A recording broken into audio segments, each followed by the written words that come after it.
Laging tandaan, hindi ang labas ang nagpapasya kung paano tutugon ng isang sistema. Kung hindi ang inherent na katangian or inherent characteristics ng sistema ang nagpapasya kung paano ito magre-react. Kung matibay ang foundation, makakasurvive. Kung mahina, guguho. So ang sistema ay pwede maapektuhan ng labas na puwersa, yung mga external forces tulad ng crisis, bagong technology. Pero ang paraan ng pagtugon ay depende sa internal na kalagayan. Flexible ba ang mga tao at proseso? Madali ba silang mag-adjust o nagpapanik agad? Ulitin natin, ang ugali ng sistema ang lumalabas sa panahon ng stress. Hindi mo kayang puwersahin ng isang hindi resilient na sistema na bigla na lang maging flexible. So may behavior yan. So sa madaling salita, kung papaano kumikilos ang isang system, iyon ang basehan kung magtatagumpay o mabibigo ito sa gitna ng krisis. Sa madaling salita, behavior reflects strength. Behavior exposes weakness. Depende ito sa built-in structures ng system, sa culture ng adaptability, sa leadership quality. Example, may mga small business na nag-survive sa pandemic dahil mabilis sila nag-adapt sa online selling. Habang may malalaking companies ang nagsara dahil mabagal mag-react. So paano natin makikita ang ugali ng isang sistema? Simple ang sagot, sa pamamagitan ng pag-obserba ng feedback loops. Kung may ginawa tayong aksyon, ano ang epekto nito? Nagdudulot ba ito ng self-correction? Nagpapalala ng problema? So balikan natin yung mga pinag-usapan natin. Yung reinforcing loop, yun yung cycle na palakas ng palakas, patindi ng patindi, palala ng palala. Positive feedback loop ito pero hindi ibig sabihin nito laging mabuti yung epekto. Kung ang problema ang napalakas, mas lalong lumalala ang sistema. Sa education, kung pabababain yung standards para mas marami ang pumasa, pwede lalong bumaba ang quality ng graduates. Yan yung reinforcing downward cycle, vicious cycle siya. Yung balancing loop naman, yan yung cycle na nagbabalik sa equilibrium o balanse. Negative feedback loop to. Ito yung corrective mechanism ng isang sistema. Halimbawa, kapag nakita natin bagsak yung literacy rates, nag-impose ng stricter requirements sa reading levels, balancing response ito para ma-correct yung problema. Pupwede rin, na bumubuti yung sistema pero dahil sa balancing feedback loop, sumasama yung sistema.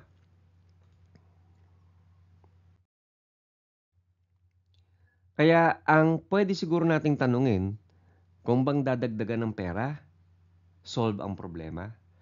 Sa systems thinking, hindi pera ang ultimate na solutions. Kung mali ang structures, mental models at practices, pera lang ang pinapadali ang pagkabulok ng sistema. Pera ba ang solusyon para ma-solve yung mga systemic problems ng bulso? Sa time delay dun sa market curriculum bridging. Kahit pa magkaroon ng mas maraming pondo, hindi agad-agad na iaakma ang curriculum sa pangailangan ng market. May proseso pa rin ng pagpaplano, pagde-develop at pagpapatupad na nangangailangan ng panahon. Yung increasing enrollee turnover. Kung ang system ng admission natin ay nakacentralized, delayed ang labas ng results, marami pa rin estudyante ang mag-enroll sa ibang eskwelahan kahit magtutuloy na sa ating paaralan. Uneven quality of lesson delivery instruction. Kahit lagyan mo ng milyong-milyong piso yan, pwede naman makatulong sa facility improvement, sa pagbibigay ng training sa mga faculty. Pero wala itong guarantee na yung mga pagtuturo pare-pareho yung husay. Fluctuating employee moral, motivation, and productivity. Bagamat yung dagdag na pondo magagamit sa mas mataas na sahod at benefits, ang moral ng mga empleyado na apektuhan din ng iba pang mga factors. Workload, working conditions, career opportunities. Delays in the receipt of compensation. Kung may systemic na problema sa disbursement ng pondo, kahit pamalaki ang budget, maaaring maantala pa rin ang pagtanggap ng sahod ng mga empleyado. Increasing tasks and responsibilities beyond teaching. Kahit magdagdag ng pondo, hindi nangangahulugan na automatikong bababa yung workload o inaasikaso ng mga faculty. Lowering goals and standards to placate students para lang mapagbigyan yung nararamdaman ng mga estudyante. 'Di ba? Na gusto nila lahat pumasa. Kahit mas maraming pondo, walang direktang epekto yan sa academic standards. Kung may culture ng pagbababa ng standards, lalo pa rin itong lalala kahit pa may dagdag na pondo. Increasing employee turnover. Gaya nung nabanggit natin kanina, maraming factors na nakaka-apekto sa employee turnover at hindi lang ito tungkol sa sahod. Kaya bagamat mahalaga ang sapat na pondo, hindi ito ang silver bullet, ang magic wand o nag-iisang solusyon sa lahat ng problema ng pamantasan. Kailangan pa rin ng comprehensive na perspective sa sistema at pagtugon sa mga ugat ng problema. So sa inyong palagay, paano dapat gamitin yung dagdag na pondo para magkaroon ng mas malaking positibong epekto sa bulso? Ano ang mga systemic changes ang kailangang gawin kasabay ng pagtaas ng pondo? Tingnan natin ang state universities and colleges, yung funding nila taong 2020. So panahon ng COVID yan. Ang UP, may pinakamalaking budget, 18.7 billion pesos. Sumunod yung Mindanao State University. Tapos yung Bulacan State University, 2.3 billion pesos. Sa papel, mataas ang budget ng bulso kumpara sa ibang SUCs. Pero tandaan, hindi porket mataas ang budget, ibig sabihin ay mataas din ang kalidad. Kaya kahit yung mga kaibigan nating rally ng rally, higher budget, hindi automatic nun will translate to higher quality. Kasi maraming factors yung kasangkot. Efficient ba ang paggamit? Strategic ba ang investment? May systems thinking ba sa paggamit ng resources? Pera ba ang solusyon? At pagkatapos ng pandemya, nagkaroon ng pagtaas ng public spending sa education. Maraming bagong pondo, bonggang-bonggong pondo ang binuhos. Pero tanungin natin, na-address ba nito ang tunay na systemic problems o cosmetic improvements lang ang nangyari? Kahit tumaas ang pondo, hindi bumuti ang learning outcomes. Yung 2018 results natin ng PISA, di ba? Kahit ngayon, may mga bagong results. Rock bottom ang Pilipinas sa reading. Mababa rin sa math at science. Second to the lowest globally. Okay, medyo luma yung datos na yan. Pero silipin nyo yung bago. Ganun din. Kulang tayo sa effective systems, hindi lang sa resources. Ang global average reading score 487 points. Ang Pilipinas 340 lang. Di ba? 4 out of 5 Filipino students classified as level 2 or below. Ano ibig sabihin nito? Hindi sapat ang kanilang proficiency para maging productive sa pang-araw-araw na buhay. So hindi lang academic issue to, national competitiveness issue na to.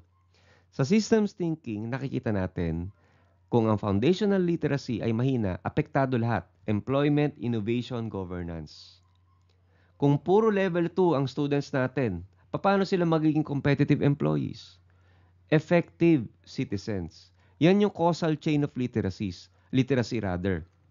Kung mahina ang literacy, mahina ang critical thinking, mahina ang decision making sa lahat ng aspeto ng buhay. Hindi lang tayo dyan sa reading kulela at pati sa math. Ang global average, 489 points, 353 points lang ang Pilipinas. Second lowest sa buong mundo. Anong interconnection yan? Pag ang tao, mahina ang skill sa math, di ibig sabihin yan, low technology adoption, mahina ang innovation, mahina ang ekonomiya. National development issue na to. Sa science, Philippines 357 points, global average 489 points. Again, second to the lowest tayo dito. Diba? Sa panahon ng climate change, pandemya, bagong technology, paano tayo makakasabay kung mahina ang scientific literacy ng kabataan? Sa systems thinking, mahina ang input, mahina ang process, mahina ang output.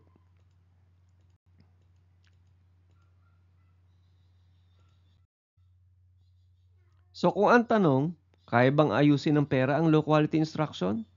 Kaya bang gamutin ng pondo ang low student proficiency kahit maghihiyaw-hiyaw tayo ng mas mataas na state funding sa education? Sa systems thinking, pera ay enabler lang. Hindi siya magic wand, hindi tulad ng mga sinisigaw natin sa kalsada. Kung mali pa rin ang paraan ng pagtuturo, mali pa rin ang curriculum design, baluktot pa rin ang teacher training, kahit magkano pa ang ilagay ng budget dyan, kahit mag-print tayo ng bilyong-bilyong piso at ilagay dyan, hindi aangat ang quality. So it's not just a matter of money. Hindi lang tungkol sa budget increase. Mahalaga ang quality of curriculum design, ang lalim ng training ng mga teachers, ang level ng engagement at motivation ng mga students. Kahit maraming classrooms, kahit maraming textbooks, kahit punuin natin ng 50 silya, pati kisame ng classroom. Ha? Kahit gawin natin lahat yan, kung outdated pa rin ang methods, hindi mareresolba ang learning gaps. Money helps, but only partially. Ang tunay na tanong, may pagbabago ba sa underlying structures? May shift ba sa mental models ng mga guro, administrators at estudyante? Let's say for example, bumili tayo ng 1,000 tablets para sa students. Kung hindi marunong ang teachers mag-facilitate ng online learning, sayang lang ang investment. Kaya systemic interventions, hindi lang budget increases ang tunay na solusyon. So, ibig sabihin, pwede natin ipinuha na ang behavior ng system built over time ng vicious cycle na kung saan ang mga pagkakamali paulit-ulit lang. Kapag hindi natin tinignan ng buong sistema, yung mga policy makers natin, yung mga implementers natin, magiging masaya na sila. Malulugod na sila sa quick fixes, sa band-aid solutions na hindi naman talaga na-address yung core problems, kung hindi pinapalala pa yung core problems at pinapatagal pa yung mga pagkakamali. At kung titingnan natin, dumating pa yung COVID-19. Meron ng internal weaknesses, lumala pa. Ang isa sa mga bagay na ipinakita o pinamala sa atin ng pandemic is that yung crisis na yon, ibinunyag lang yung weaknesses na nakapaloob na sa ating educational system. Yung mga solutions na ginawa ng mga policy makers for years, although mahalaga, hindi naman natin sinasabing walang kwenta, ay hindi sufficient na na-address yung foundations ng weaknesses na yon. So yung education system natin, nung dumating yung COVID-19, nagpanic. Nag-scramble to respond sa challenges ng pandemic. Yung nakita natin, yung mga solutions na ibinigay, mga cosmetic solutions lang yan. Reaction lang yan sa event or sa crisis tulad ng COVID-19. Kasi, ang nakikita lang ng linear thinkers, yung tip of the iceberg. Saan ba tayo madalas nagkakamali? Pagdating sa systems thinking, madalas ang focus natin ay nasa ibabaw. Yung nasa ibabaw ng iceberg, yun yung mga events. Example, kung may malaking sakuna o aksidente, ang unang reaksyon natin, anong nangyari? Ang paborito natin, sino ang may kasalanan? Pero ang bigger question na dapat nating itanong, bakit nga ba nangyari to? Kung ang isang negosyo nagsara, tatanungin natin, bakit ba nagkaroon ng bankruptcies? Ang mga pabigat na tanong ay hindi laging tungkol sa mga sintomas, kung hindi sa ugat ng problema. Sa iceberg model, ang pinakamababa, ang kumbaga, cosmetic na bahagi ay yung nakikita natin. Nandyan yung baha, sunog, trahedya. Minsan nakatutok tayo sa pagpapagaling sa sugat. Kaya't nawawala yung mga mekanismo at yung ugat na problema na matagal nang nakatago sa ilalim. Sumunod dyan yung patterns. Ibig sabihin ng patterns, hindi lang isang beses nangyayari ang aksidente, ang insidente, yung sintomas. Paulit-ulit itong nangyayari hanggat hindi natin tinutukoy kung saan talaga nagsimula at kung paano nag-umpisa yung mga pattern na ito. O halimbawa, kung ikaw ay nakatanggap ng reklamo sa iyong negosyo tungkol sa quality ng product, at inuulat lang ito bilang isang isolated incident. Mahilig tayo dyan eh. Isolated incident lang to. Palagay mo ba natapos na yung problema? Pero kung yung susuriin, baka ito pala ay bunga ng pattern ng poor quality control na hindi napansin sa mahabang panahon. Sumunod na layer ng iceberg. Yung mga patterns lumilitaw dahil sa mga structure na tumutulong o nagpapalaganap sa kanila. Halimbawa, kung laging mababa ang moral ng iyong mga empleyado, baka hindi lang yung simpleng attitude issue eh. Kung hindi isang systemic issue ng hindi sapat na compensation or pwede ring overloaded, santambak na trabaho ang trabahante mo. Ano yung mga structures na yan? Policies, procedures, workflow, maging yung organizational culture. Tumutulong yan sa pag-establish ng mga patterns na yan. At yung pinakamalalim sa lahat, yung ating mga mental models, yung takbo ng isip. Yun yung mga paniniwala. Yung mga assumptions at values na hindi natin lagi nakikita o tinatanong. For example, kung ang culture ng iyong company ay lagi nakafocus sa short-term profit kaysa sa long-term quality, lilitaw ito sa lahat ng decisions, sa lahat ng ginagawa ng mga leader at saka employees. Yung thinking na basta kumita tayo ngayon, yun yung magiging mental model na magpapatuloy kung hindi ito magbabago. So, ibig sabihin, what we fail to see are the structures and mental models that create the patterns leading to events. Kung paulit-ulit nating tinututok sa mga fire drills, pag-ayos ng mga events, hindi natin natutukoy ang mga root causes at makukulong lang tayo dun sa paikot-ikot na sistema sa mga feedback loops na yan. Hindi tayo makakawala dun. Kaya sa systems thinking, ang long-term solution, hindi lang yung pag-aayos ng sintomas, hindi lang yung paggamot, pagremedyo sa sintomas. Kailangan nating baguhin ang mga paniniwala at assumptions sa sistema. Kasi kung babaguhin natin ang mental model, mababago natin yung buong structure ng system. At sa kalaunan, magiging sustainable ang ating mga solution. Sa pinakasimple at pinakaibabaw na bahagi ng system ay yung event level. Pag sinabing event level, kung ano ang nakikita natin nangyayari sa ibabaw. Halimbawa, nasunog ang gusali. Bumagsak ang score sa exam. Nag-resign ang isang buong department, mass resignation. Yung event, madaling solusyon yan. O magpatayo ka ulit ng gusali. Tapos ang problema sa nasunog. Magbigay ka ng remedial classes sa mga estudyante hanggang sa makapasa. O mag-hire ka ng bagong staff. Pero, kung event lang ang niremedyohan mo, paulit-ulit lang yung problema. Halimbawa, kung bumagsak ang student sa exam at nagbigay ka lang ng bonus points, o hindi mo inayos yung tunay na dahilan ng mababang performance. Ang problema, karamihan sa tao dito lang sa event level nakatingin. Dahil dito, yung mga tao nakagawa nga ng mabilis na solusyon pero hindi sustainable. Hindi natin naaabot ang root cause ng problem. So kapag ang tao, ang tinutuwid lang, winawasto lang ang naitutuwid lang, ang nagtutuwid lang ng mali, pero hindi kinu-question ng mismong mga assumptions sa sistema kung bakit nagkamali. Yan yung single loop learning. Kapag may corruption scandal, nagpalit lang ng tao sa gobyerno pero hindi binabago yung sistema ng bidding at procurement, corruption ulit yan. Oo naman, pwede natin ma-address ang mga problema sa event level pala, sa pamagitan ng mabilis ang adjustment, emergency responses, pero temporary lang effect yan. Kung hindi babaguhin ang underlying causes, babalik at babalik ang problema. Say for example, di ba? Kapag binaba ang score para ang mga estudyante maging cum laude, mukhang na-resolve ang problema natin na walang matataas na honors. Pero sa totoo, pinabababa lang natin yung standards. Sa iceberg model, tinuturuan tayo na wag lang ayusin yung nakikita nating symptoms. Hukayin natin ng mas malalim ang dahilan kung bakit paulit-ulit ang problema.